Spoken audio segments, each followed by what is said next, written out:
now joined by a smiling Tom Wood. It's a slightly forced smile because he's just admitted he is shattered. And it's not over, mate. There's a bit to do yet before you get yourself on that World Cup plane to New Zealand. But better be here than not, hey?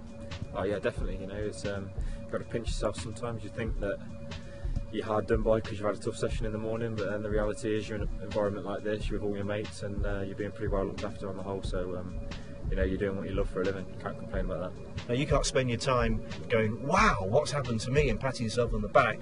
But if you allowed yourself 3 minutes of reflection, quite a bit has happened in 2011 alone in the career of Tom Wood, hasn't it?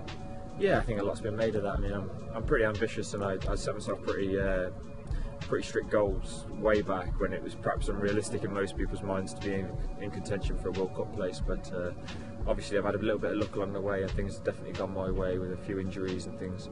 So yeah, I guess you do have to take a step back and just take it all in.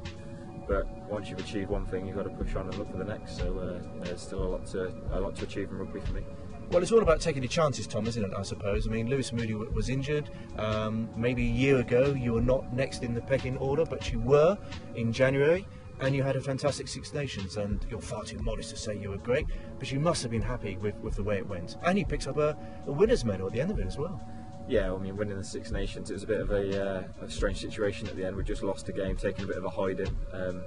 You know, morale was pretty low. On the other hand, we were being given medals for winning. So, you know, I think when you take a step back now and think, well, we won those games convincingly, we were right up there, and we basically slipped up and got overrun on the last day.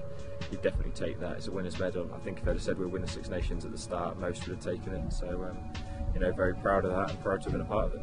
And then to throw in one of the biggest cliches in sport, you found out even in these 6-7 months that rugby obviously is a massive roller coaster. You win the Six Nations, you lose against Ireland, you get a bad injury that rules you out of the Heineken Cup final, you see your team looking as if they're going to run away with it, and then an amazing second half comeback by Leinster, and they win, so that's a low. But here you are now in the World Cup squad, so lows and highs, extremes. Yeah, I think you've got to make a conscious effort to sort of stay middle of the road. Make sure you don't get carried away when things are going well, because you know within a few breaths you'll be back down there. You know, someone will be criticising you for something, and you know, you'll be losing. And I think if you let yourself to go up and down that quickly, then you know, you'll be an emotional wreck. So I think it's about just holding back a little bit when things are going well, just not getting too carried away. And when things are going badly, actually remember that, you know, you've had good times, and you are build your confidence around your preparation and your training rather than what everyone else is saying in the media or the way the results are going. Now, I've got a theory, Tom. You're looking tired. I think it might be partly because you've done a lot of physical stuff this week, but I think it's mainly that you have to listen to Ashton and Foden going on and on and on all week. You get it at Northampton, you get it in England. How do you deal with their, and I use inverted commas here, banter?